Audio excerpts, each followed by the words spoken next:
唔知你有冇聽過呢句名言？Empty your mind, be formless, shapeless like water。呢句經典名言係李小龍最廣為人知嘅智慧之一。簡單幾個字，卻道盡咗一種深層次嘅人生哲學。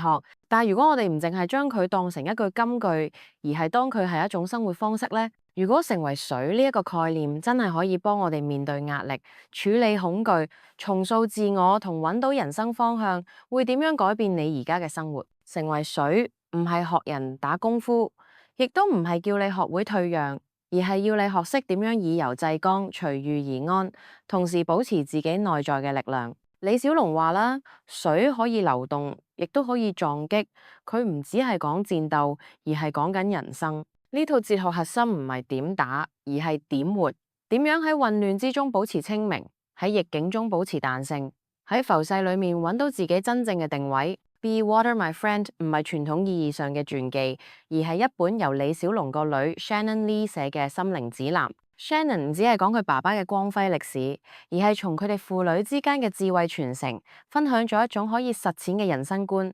佢唔係叫你變成第二個李小龍，而係幫你打開一條屬於你自己嘅路。書入邊 Shannon 將武術視為人生修行嘅縮影。武術訓練中要有紀律，要適應對手，要知道自己每一個動作嘅用意。其實就好似人生，你唔知下一步會發生咩事，但你可以練習點樣冷靜面對，果斷選擇同忠於自己。無論你有冇接觸功夫，佢都用好直接嘅語言引導你喺日常生活中應用李小龍嘅哲理。講少少 Shannon Lee 嘅背景，佢係演員啦，亦都有練武術，係 Bruce Lee Family Companies 嘅 CEO 啊。佢細細個已經喺父親哲學中成長，而家佢用自己嘅方式，將李小龍唔係咁為人所知嘅思想帶俾新一代。無論係佢嘅 podcast、李小龍基金會，定係今次出版嘅呢本書，佢都想人哋明白。李小龍唔只係一個動作巨星，佢更加係一個哲學家，一個生活導師。跟住落嚟，我哋會一齊拆解呢本書入邊最重要嘅幾個核心理念。你會發現，無論係對恐懼嘅態度、身份認同、適應改變嘅能力，甚至係行動同堅持，都可以用水嚟理解。我哋會一步步行入李小龍智慧嘅世界，睇下點樣將佢嘅思想應用喺我哋今日嘅生活入邊，幫你活得更自在、更清醒、更有力量。講到成為水咧，唔只係一個比喻，而係一個對世界嘅全新理解方式。水無形無相，但係無論遇到咩阻力，佢都會揾到路流過去。正如書中所講啊，At its essence, water flows.It finds its way around, or even through obstacles. 作者借呢句說話提醒我哋唔好總係同困難硬碰硬，而係學識靈活處理，順勢而行。水嘅力量咧，唔喺佢堅硬，而喺佢柔韌。佢唔爭唔拗，但係從來唔會輸。當你試圖用拳頭打水，你會發現你無從着力。因為佢冇固定形狀，亦唔會反抗你，佢只係靜靜咁流開，然後繼續前進。作者話，人生亦都應該如此，唔係話你要退讓，而係要了解咩時候該堅持，咩時候該轉彎，唔好死守某一個方式。但係成為水，唔單單係一種反應方式，更加係一種深層嘅自我掌握。作者講，要真真正正流動，你首先要了解自己。好多時，人面對困難呢，會反彈啊，會抗拒啊，因為唔知道自己真正係邊一種人。當你對自己嘅想法唔清楚，你就會習慣用習得嘅反應模式嚟應對世界，往往就唔係你嘅真心選擇。所以水嘅哲學呢，其實係關於自我認識。當你明白自己唔需要扮演某種角色，唔需要堅持某種標籤，就可以開始學識以開放嘅狀態去面對世界。呢個開放唔係冇主見，而係代表你唔再被過去限制，唔再被社會角色定義。你唔係個 title， 唔係個身份證明，唔係你啲失敗，亦唔係你啲成功。作者認為，太多人活喺一個應該係點嘅框框入邊，最後就卡住咗。佢鼓勵讀者擺脫固定思維模式，包括對自己嘅想象。你唔需要係永遠嗰個強者，亦唔一定要係完美角色，只要你願意真實面對自己，就可以慢慢發展出你專屬嘅人生節奏。舉個簡單例子，如果你喺一場衝突入邊堅持要贏，要佔上風，往往只會令事情更加緊張。相反呢，當你可以停一停，唔即時反應，而係聽清楚對方講咩，再問自己真正想要咩，其實你已經喺流動。呢種反應方式唔係逃避，而係高層次嘅清明。水唔會因為一面牆而崩潰，佢會轉彎，會等待，甚至會慢慢滲透。呢一種耐性背後其實係一種信念，相信自己終會揾到出路。或者話水代表咗一種堅定但係唔固執嘅生命力，一種清楚自己方向但係又唔抗拒改變嘅態度。當你學識咁樣活啦，你會發現世界唔再係黑白分明，亦唔再咁容易令你崩潰。你唔再係反應機器，而係一個真正有主動性、有選擇、有智慧嘅人。你知道幾時堅持，幾時放手，幾時前進，幾時暫停。你開始唔再怕變，因為你知道變動本身就係自然，就係進化。總結嚟講，水教會我哋嘅唔係柔弱，而係有意識嘅彈性。佢提醒我哋要喺混亂中保持自我，要喺不確定中保持清醒，要喺壓力面前保持彈性。你唔需要成為別人期待嘅模樣，只需要學識喺每一刻做出最符合你心中真理嘅選擇，咁你就已經開始活出如水嘅人生。理解到點樣如水般應對人生之後，另一個同樣重要嘅概念就係冇選擇嘅覺察。呢個聽落好似有啲遠，但係其實講緊嘅係一種純粹嘅觀察力，一種唔加判斷、唔帶抗拒嘅覺知狀態。作者認為，當我哋可以觀察內在同外在嘅事物，而唔立即將佢分類為好定壞，就自然會產生更高層次嘅理解力。呢種態度同正念 mindfulness 有啲相似，重點唔係逃避，而係如實咁見到眼前發生緊嘅事，而唔急住介入或者批判。好多人以為要成長就要不停分析、比較、揀選，但係作者話，其實真正嘅學習往往喺你放下嗰一刻先開始。當你可以純粹去感受，而唔係馬上揾結論，你先至真係開放到俾自己吸收新嘢。書入邊有一句說話好觸動人心。Do not condemn, do not justify.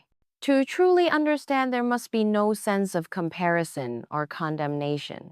意思就係，如果你想真正理解一樣嘢，你要放低批評同辯解嘅衝動，因為一旦你進入判斷模式，你就再聽唔到真相。你係用你過去嘅經驗去睇世界，而唔係用一雙新眼。而要做到冇選擇嘅覺察，最實際嘅第一步就係倒空自己。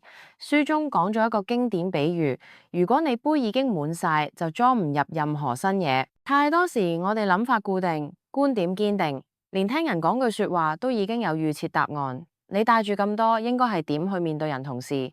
其實你已經唔再學緊，而係重複緊自己過去嘅信念。作者提議要學識喺情緒張力大嘅時候，練習放下預期，唔好一入場就預咗對方係錯，唔好一發生衝突就決定自己要贏。因為你一帶住咁嘅情緒，所有嘅對話都只會變成防禦同埋攻擊，你唔會聽到真嘅嘢。相反，如果你可以先提醒自己，我唔知道發生咩事，我要留心聽，咁你嘅內在空間就會變得寬闊啦。諗下一個你曾經參與過嘅困難對話，如果當時你冇急住回應，冇急住捍衛自己，而係停一停，純粹去感受對方講嘅每一句，可能成件事會唔同晒。唔係因為你讓步，而係因為你真正想理解對方。呢一種嘅姿態本身就係力量。作者覺得學識倒空唔等於你冇立場，而係你唔再俾舊有嘅立場限制你。你仍然有價值觀，但你願意聆聽，願意重新理解，願意學習。你唔會因為怕錯就唔敢轉變，亦唔會因為想證明自己啱就抗拒其他聲音。呢種冇判斷嘅狀態，好似一塊清水嘅湖。咩景色照入嚟都可以如實反映。你開始睇清楚事物嘅本質，而唔只係你想睇到嗰一面。你唔再反應，而係回應；唔再衝動，而係覺知。當你能夠以呢種態度過生活，你會發現自己嘅心變得寧靜、靈敏，而且有選擇。簡單嚟講，冇選擇嘅覺察唔係要你變得冷淡，而係要你變得清明。當你願意放下批判、放下比較、放下要控制結果嘅慾望咧，你就為自己創造一個空間，去真正睇清楚人事同你自己。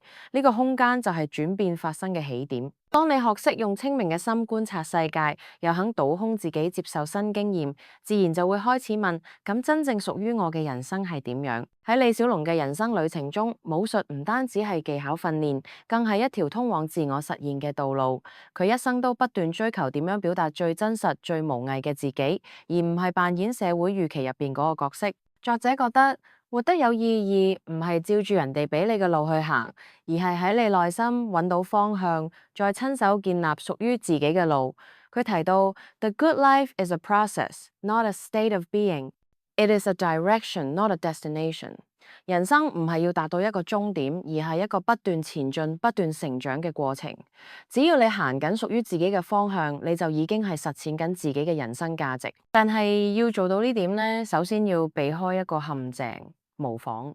作者話，好多人以為跟住成功人士嘅步伐就會成功，但係李小龍從來唔相信照搬。佢曾經學過好多種武術風格，最後選擇打破所有傳統，創立屬於自己嘅風格。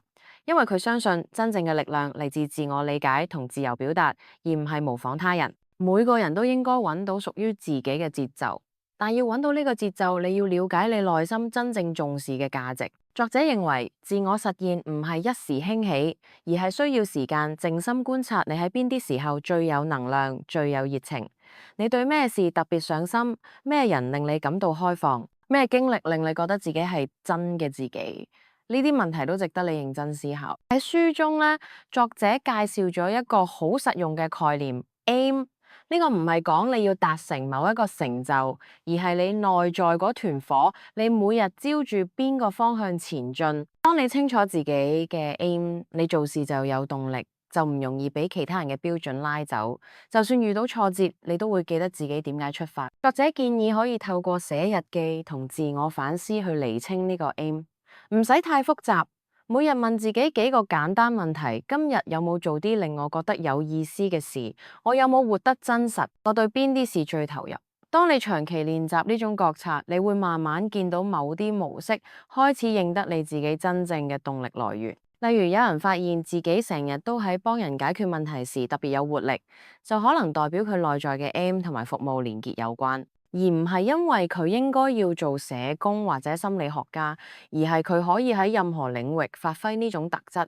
只要佢記得保持連結感同影響力。作者提醒我哋成長嘅過程中會不停受到外在期待嘅影響，但係最後你要問嘅係，呢條路係唔係我選擇出嚟？如果唔係，你可以隨時停一停，重新對準你內心嘅方向，成為最真實嘅自己。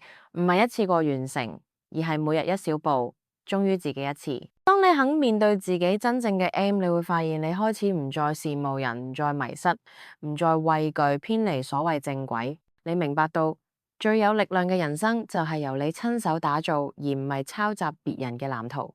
呢一種由內而外嘅堅定感，會令你無論身處咩環境都唔容易被動搖。最終自我實現唔係要變成一個完美版本嘅你，而係要活出一個真誠版本嘅你。你知道自己係邊個，知道自己為咩而行，知道自己願意為咩付出，而每一日你都喺選擇再次走向自己想做嘅人。呢份選擇權本身就係一種自由。當你開始朝住自己嘅方向前行嘅時候呢，最常見嘅阻力唔係外在世界，而係你內心嘅恐懼。恐懼總係靜靜咁出現，喺你準備改變、想做啲唔同嘅事時，佢就會冒出嚟提醒你，你做唔到，咁樣太危險，你唔夠資格。作者指出，恐懼正正係我哋執着於身份、控制、結果，甚至傳統嘅根源。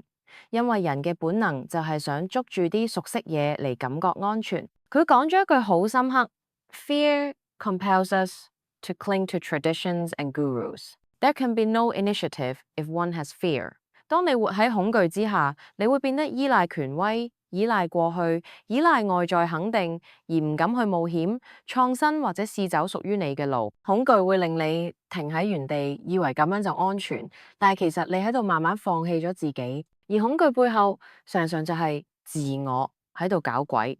作者認為，自我好善於建立一個保護殼，令你以為自己堅強有掌控，其實只係唔敢面對未知。你會習慣用標籤定義自己，例如我係個好爸爸，我做緊呢一份穩陣工，我應該唔可以失敗。但呢啲標籤一旦被挑戰，你就會陷入不安。佢分享咗自己嘅經歷，作為李小龍嘅女，外界好多期望都壓喺佢身上。佢曾經懷疑自己值唔值得有個舞台，成日覺得無論做幾多都唔會被認真睇待，因為人哋會話你只不過係李小龍個女。但慢慢佢發現，如果一直都活喺呢個身份入邊，就永遠唔會成為真正嘅自己。佢學識咗面對自己內心對唔夠好嘅恐懼，放低想證明自己嘅衝動，開始用自己嘅步伐行。作者認為恐懼唔可以被完全消除，佢始終都會存在，但你可以選擇唔俾佢控制你。你可以望住佢，唔逃避，然後輕輕咁將佢放低，唔係用壓抑嘅方式，而係用一種了解嘅心態。你會知道我而家緊張係因為我在意，但係同時你都知道唔需要等到冇恐懼先可以行動。一個好實際嘅例子就係轉工，好多時你知現有工作唔適合自己，但係又唔敢離開，因為未知，因為冇安全感，因為驚失敗。但作者話，與其俾呢啲聲音拖住你，不如試下將注意力轉向。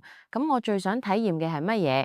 有咩事係令我真正有生命力？當你學識將恐懼當成信號，而唔係阻力，你就會發現自己開始踏出一小步。其實咧，恐懼本身唔係問題啦，問題係你點樣同佢相處啦。如果你睇佢為敵咧，你就會不斷打仗嘅。但係如果你當佢係一面鏡嘅，你反而可以認識自己更多。你會開始明白，話原來你一路咁怕被拒絕，係因為你太渴望被肯定。原來你咁怕唔成功，係因為你曾經好努力，但係冇人睇到。呢啲理解會慢慢釋放你。作者強調，面對恐懼唔係叫你變得無懼，而係叫你變得誠實。你可以承認你驚，但你仍然選擇前行。你會驚唔夠好，但你仍然話我想試。呢種態度咧，就好似水遇到岩石，唔係撞爛自己，而係默默咁流過去，甚至潤化咗障礙本身。當你學識放下對控制嘅執着，放下對完美嘅要求，你會發現生活原來可以咁自由。你唔再需要扮得好堅強，唔再需要假裝你唔驚，因為你知道勇氣唔係冇恐懼，而係帶住恐懼都可以繼續行落去。呢種力量就係由內而外嘅成長。講到點樣將內在嘅轉變落實到生活之中，就不得不提功夫呢個詞。喺西方人眼中，功夫好似只係代表打拳或者武術，但喺書中解釋得好清楚，功夫其實係一種透過不斷練習而嚟嘅內功。佢唔一定係拳腳上嘅技巧，更深層次嘅意思係你對一樣嘢投放時間、心力、紀律，然後喺過程入邊打磨自己，培養出真正嘅功力。作者咧覺得功夫唔一定要喺武館入邊練，可以係你點樣做早餐、點樣面對情緒、點樣處理同人之間嘅衝突。當你用心去做每一件事，唔係求快，唔係求表面，而係求內在嘅清晰同埋誠實。咁你已經喺練功。佢將功夫視為一種生活態度，一種每日都踏實咁修煉嘅方式，將做同成為連結起嚟。書入面提出咗6個實用工具，幫助你將內在轉化為外在行動。Take aim 設定方向，take action 具體行動，affirm 肯定信念，be symbolic 用象徵提醒自己，journal 書寫反思，get physical 透過身體實踐。每一項都唔係講理論，而係講實踐。重點唔喺做幾多，而係你有冇持續，有冇覺知。例如肯定語啦 ，affirmations 啦，唔係叫你日日自我催眠話我係最好啦，而係幫你聚焦我今日最重要嘅態度係咩？我選擇相信邊種價值？呢種肯定唔係逃避現實，而係喺混亂中俾自己一個穩定嘅起點。當你每日都提醒自己，我選擇以誠實回應恐懼，我今日專注於學習，你會發現你嘅行為開始改變。另一個關鍵就係身體。作者話，思想如果唔配合身體，只會變成漂浮嘅想法，無根無據。你要將理念種喺身體入面，要喺日常動作、習慣、節奏入面體現你嘅轉變。行得快啲，坐得勁啲，呼吸深啲，呢啲細微改變都會影響你點樣思考同回應世界。佢強調動與靜係唔可分割嘅，你唔可以淨係坐喺度諗，唔落手做。同樣，你都唔可以盲目行動，唔去反思。李小龍本身就係一個將思辨同動作合一嘅人，佢思考人生，然後喺身體入邊實踐。佢練拳唔只係打招式，而係練意識、練意志，呢種統一先係真正嘅力量。作者鼓勵大家唔好只喺書本或者心入邊理解理念，而係要諗我點樣用行動去表達我相信嘅嘢。無論你係寫日記、做運動、定目標，只要你持續做緊，就已經係一種功夫。你嘅堅持、你嘅覺察、你每日嘅選擇，全部都係內在轉化為外在力量嘅證明。當你開始用功夫嘅精神生活，你會對自己更加有信任，因為你知道你係一步一步行緊，而唔係淨係靠幻想。你明白到話自我成長唔係一日完成，但每一日都可以行多一寸。呢種紀律唔係壓迫，而係一種自由，因為你唔再被動，你係用行動創造自己人生節奏。最終功夫唔係用嚟對付對手，而係用嚟面對你自己。你越有紀律，越有覺知，就越能喺任何狀況下保持穩定、清晰、靈活。正如水唔會停止流動，真正嘅功夫都唔會停喺一刻，而係持續發展。你日日修煉，日日改變，日日接近真正嘅自己。由上一章講到功夫係一種有紀律嘅實踐。其實真正嘅自由並唔係嚟自掌控一切，而係學識點樣放下。呢個道理聽落有啲矛盾，但係正正係本書其中一個最深刻嘅核心。作者話，真正嘅流動唔係由頭腦主導，而係喺你放下執着、放下控制欲嗰陣自然出現。李小龍講過啦，No matter what, you must let your inner light guide you out of the darkness。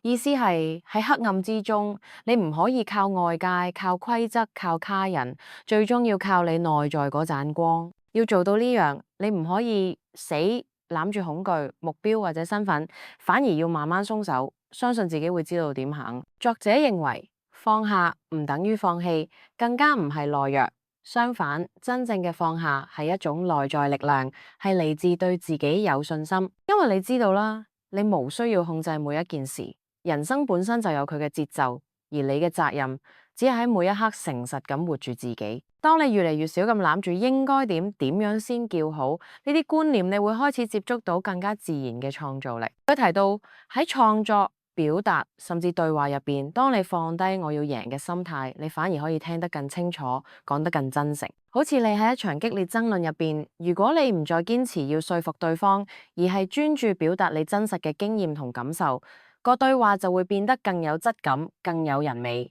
你唔再係為咗控制局面，而係為咗活出真我啦。放下都意味住你願意接受唔知同埋唔肯定。